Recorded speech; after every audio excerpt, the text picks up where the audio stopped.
ಆತ್ಮೀಯ H16 news ಅರ್ಥಾತ್ ಸೀತಾರಾಮ್ ನ್ಯೂಸದ ವೀಕ್ಷಕರೇ, ನಾನು ನಿಮ್ಮವ ಎಂ ಆಯುಧ ಮಲ್ಲಪ್ಪ ಜೊತೆಯವರು. ತಾವು ಈಗ ಸುದ್ದಿಗಳ ಲೋಕಕ್ಕೆ ಎಂಟ್ರಿ ಹೊಡಿತಾ ಇದ್ದೀರಿ. ಈ ಸುದ್ದಿಗಳನ್ನು ಪ್ರತಿಯೊಂದು ನೋಡೋ ಜೊತೆಗೆ ನಿಮ್ಮ ಅಭಿಪ್ರಾಯಗಳನ್ನು ಹೊಸ್ತಾ ಇದೆ. ಯಾಕಂದರೆ ಈ ಸುದ್ದಿಗಳು ನಿಮಗಾಗಿ, ನಿಮ್ಮ ಬದುಕಿಗಾಗಿ, ನಿಮ್ಮ ವೈಚಾರಿಕೆಗಾಗಿ, ನಿಮ್ಮ ತಿಳುವಳಿಕೆಗಾಗಿಯೂ ನಿಮಗೂ ಗೊತ್ತು. ಜೊತೆಗೆ ನಮಗೂ ನಿಮ್ಮೊಂದಿಗೆ ಇದೊಂದು ಮಾತಾಡುವಂಥ ಜೊತೆಗೆ ಸುದ್ದಿಗಳನ್ನು ಬಿಡುವಂಥ ಕೆಲಸ. ಈ ಕೆಲಸದಲ್ಲಿ ನಾವು ನಿಮ್ಮೊಂದಿಗೆ ಇದ್ದೀವಿ ಅಂತ ಹೇಳ್ತಾ ನೋಡ್ತಾ ಇರಿ ಸುದ್ದಿಗಳನ್ನು.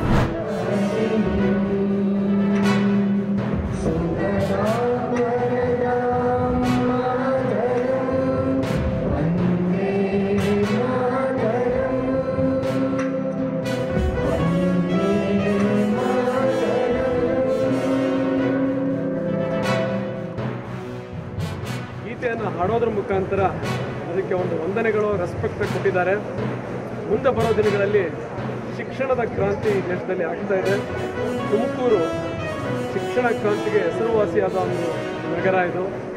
ಈ ತುಮಕೂರಿನ ನಗರದಲ್ಲಿ ನಮ್ಮ ವಿದ್ಯಾರ್ಥಿಗಳು ಒಂದೇ ಮಾತರನ್ನು ಇವತ್ತು ಹೇಳೋದ್ರ ಮುಖಾಂತರ ದೇಶಭಕ್ತಿಯನ್ನು ಹೆಚ್ಚಿಸಿದ್ದೀವಿ. ವಿಕಸಿತ ಭಾರತದ ಕನಸನ್ನು ಕಾಣ್ತಾ ಇದ್ದೀವಿ. ಮುಂದೆ ಬರೋ ದಿನಗಳಲ್ಲಿ ನಮ್ಮ ಪ್ರಧಾನಮಂತ್ರಿ ನರೇಂದ್ರ ಮೋದಿ ಅವರು ಹೇಳಿದ ಹಾಗೆ ವಿಕಸಿತ ಭಾರತ ನಮ್ಮ ಗುರಿಯನ್ನು ತಲುಪ್ತೀವಿ ಅನ್ನೋ ಒಂದು ಹುಮ್ಮಸ್ಸು ಮತ್ತು ಒಂದು ಪ್ರೌಡ್ ಮೂಮೆಂಟ್ ಇದೆ. ಒಂದೇ ಭಾರತ ಮಾತರಂ ಗೀತೆಗೆ ನಾವೆಲ್ಲ ಧ್ವನಿಗೂಡಿಸಿದ್ದೇವೆ. 1875 ನವೆಂಬರ್ 7ನೇ ತಾರೀಕು ಬಂಕಿಂಚಂದ್ರ ಚಟರ್ಜಿಯವರು ಆನಂದ ಮಠ ಅಂತಕ್ಕಂಥ ಕಾದಂಬರಿಯಿಂದ ಈ ಗೀತೆಯನ್ನು ರಚನೆ ಮಾಡ್ತಾರೆ. ರಚನೆ ಮಾಡಿದ ನಂತರ ವಿಶೇಷವಾಗಿ 1950 ಜನವರಿ 26ರಂದು ನಮ್ಮ ದೇಶಕ್ಕೆ ಸ್ವಾತಂತ್ರ್ಯ ಬಂದ ನಂತರ ರಚಿಸಿದಂಥ ಸಂವಿಧಾನ ಜಾರಿಯಾದಂಥ ದಿನ ಈ ಒಂದು ಮೊದಲ 4 ಸಾಲುಗಳಿಗೆ ರಾಷ್ಟ್ರಗೀತೆಯ ಗೌರವವನ್ನು ಕೂಡ ಕೊಡಲಾಗಿದೆ.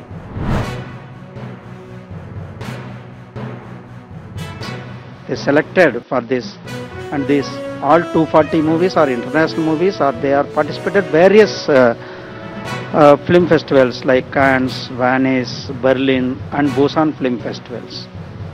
These films, because how our juries, they are very carefully went and carefully go through the festival films, and they selected these 140 films. And apart from this, Indian panorama films also, from Tamil, Malayalam, Assami, Hindi, Bengali and other language regional films, to promote our Indian cinemas. In this, almost they identified 25 feature films, 25 non-features and 5 Jaipur films. Also is going to screen there in the International Film Festival of India at Goa. Our Prime Minister, our Honorable Prime Minister Shri Narendra Modi ji's vision, Nari Shakti. So this year almost 50 women film directors, they directed 50 women directors, they directed the films. Almost these 50 films are screened there, is going to screen, and we want to give an equal opportunity. For that, the women directors, this festival is encouraging them, and 50 women directors are identified.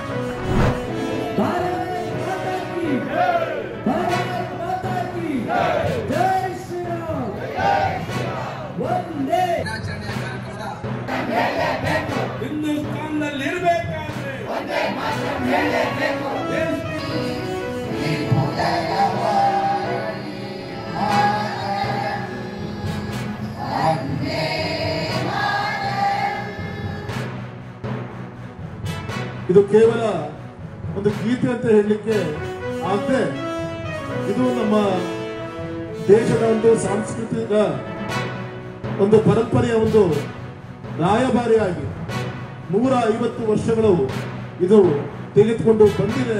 ಇತಿಹಾಸವನ್ನ ಪ್ರಪಂಚಕ್ಕೆ ಪರಿಚಯ ಮಾಡಿಕೊಳ್ಳುವಂತ ಒಂದು ಕೆಲಸ ಈ ಒಂದೇ ಮಾತರಂ ಗಾಯನದ ಮುಖಾಂತರ ಆಗಿದೆ ಅಂತ ಹೇಳಿ ಇವತ್ತು ನಾನು ಅಭಿಮಾನಪೂರ್ವಕವಾಗಿ ಸಂದರ್ಭವನ್ನು ಹೇಳಲಿಕ್ಕೆ ಇಚ್ಛೆ ಪಡ್ತೇನೆ. ಚಟರ್ಜಿರವರು ರಚಿತ ಒಂದೇ ಮಾತ್ರ ಗೀತೆ ಇದೆಯಲ್ಲ, ಅದನ್ನು ಇವತ್ತು ಏಕಕಾಲದಲ್ಲಿ ಏಕಕಂಠದಲ್ಲಿ 150ಕ್ಕೂ ಹೆಚ್ಚು ಜನ ಕಾರ್ಯಕರ್ತೆಯರು ಅದನ್ನು ಒಟ್ಟಾಗಿ ಹಾಡಿದ್ದು ತುಂಬ ಸುಮಧುರವಾಗಿರ್ತಕ್ಕಂಥ ಕ್ಷಣ ಅಂತ.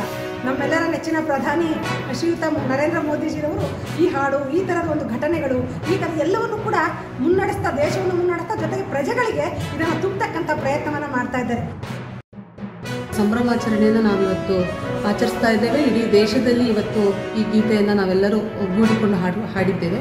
ಇದು ನಮ್ಮ ಆ ಗೀತೆಯನ್ನು ರಚಿಸಿರ್ತಕ್ಕಂಥ ಬಂಕಿಮ್ ಚಂದ್ರ ಚಟರ್ಜಿಯವರಿಗೆ ನಮ್ಮ ದೇಶದ ಪ್ರಧಾನಿ ನರೇಂದ್ರ ಮೋದಿಜಿಯವರು ಕೊಟ್ಟಿರ್ತಕ್ಕಂಥ ಒಂದು ಗೌರವ. ಹಾಗಾಗಿ ಎಲ್ಲ ತುಂಬ ಖುಷಿಯಿಂದ ಅದರಲ್ಲಿರ್ತಕ್ಕಂಥ ಪ್ರತಿಯೊಂದು ಸಾಲಿಗೂ ಒಂದೊಂದು ಮಹತ್ವಪೂರ್ಣ ಅರ್ಥ ಇರ್ತಕ್ಕಂಥ ಒಂದು ಗೀತೆ ಅದು.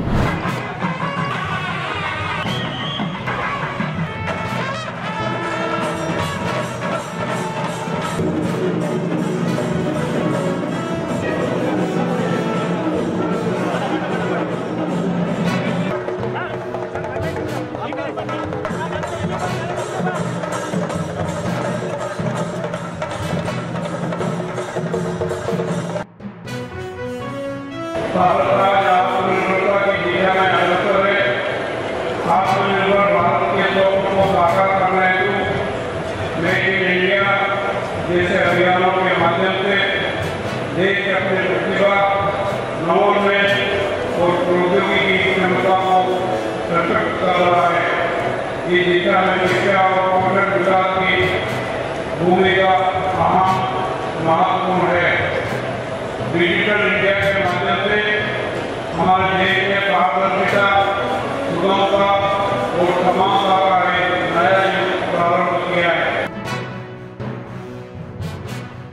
प्रियवाद सब्जेक्ट ಹಾಗಾಗಿ ಅದಕ್ಕಾಗಿ ಈ ವಿಶ್ವವಿದ್ಯಾಲಯ ಇವತ್ತು ನನಗೆ ಸಮಾಧಾನ ತಂದಿದೆ. ಯಾವ ಕಾರಣಕ್ಕಾಗಿ ಈ ವಿಶ್ವವಿದ್ಯಾಲಯ ನಮ್ಮನ್ನು ತುಮಕೂರಿಗೆ ನಾನು ಮುಂದೂರು ಮಾಡಿದೆ, ಆ ಒಂದು ಉದ್ದೇಶ ಸಫಲ ಆಗ್ತಾ ಇದೆ ಎನ್ನುವಂತಹ ದೃಷ್ಟಿಯಲ್ಲಿ ನಾನು ಸಮಾಧಾನವನ್ನು ಪಡ್ಕೊಂಡಿದ್ದೇನೆ. ತುಮಕೂರು ವಿಶ್ವವಿದ್ಯಾಲಯ ನಮ್ಮ ಒಂದು ಶ್ರಮದಿಂದ ಅದನ್ನ ಇಲ್ಲಿನ ಲೋಕಸಭಾ ಸದಸ್ಯರು ಸಚಿವರು ದೆಹಲಿ ಮಟ್ಟದಲ್ಲಿ ಶಿಕ್ಷಣ ಸಚಿವರನ್ನು ಅನುಮೋದಿಸಿ 20 ಕೋಟಿ ರು ಅಭಿಯಾನ ಯೋಜನೆಯನ್ನ ಈ ವಿಶ್ವವಿದ್ಯಾಲಯಕ್ಕೆ ಮಂಜೂರಾಗಿದ್ದಕ್ಕೆ ಸ್ವಾಗತಿಸಿದ್ದಾರೆ. ನಾನು ಅವರಿಗೆ ನನ್ನ ಹೃದಯಪೂರ್ವಕವಾದಂತಹ ಧನ್ಯವಾದಗಳನ್ನು ತಿಳಿಸಲಿಕ್ಕೆ ಬಯಸ್ತೇನೆ. ಆತ್ಮೀಯರೇ, ಎಲ್ಲ ಸುದ್ದಿಗಳನ್ನು ನೋಡಿದ್ರಲ್ಲ, ಏನು ಅನಿಸ್ತು ನಿಮಗೆ? ಇದರಲ್ಲೇ ನಿಮ್ಗೆ ಲೈಕ್ ಆಗಿರ್ಬೋದು, ಡಿಸ್ಲೈಕು ಆಗಿರ್ಬೋದು, ಕಾಮೆಂಟ್ ಬೇಡಪ್ಪ ಅಂತೂ ಅನಿಸಿರ್ಬೋದು, ಕಾಮೆಂಟ್ ಮಾಡಬೇಕಪ್ಪ ಅನಿಸಿರ್ಬೋದು, ಶೇರ್ ಮಾಡಬಾರ್ದಪ್ಪ ಅನಿಸಿರ್ಬೋದು, ಅದು ಮಾಡಬೇಕು ಅನಿಸಿರ್ಬೋದು. ಏನಾದರೂ ಆಗಲಿ ಶೇರ್ ಮಾಡ್ತಾಯಿರಿ, ಈ ನ್ಯೂಸ್ಗಳನ್ನ ಹಂಚ್ತಾ ಇರಿ, ಜೊತೆಗೆ ಇದಕ್ಕೆ ಸಬ್ಸ್ಕ್ರೈಬ್ ಆಗ್ತಾಯಿರಿ ಅಂತ ಹೇಳ್ತಾ H16 ನ್ಯೂಸ್ ಅರ್ಥಾತ್ ಹೇ ಸೀತಾರಾಮ್, ಇದು ಸತ್ಯದ ಕೈಗೆ ನಡಿ. ವಂದನೆಗಳು.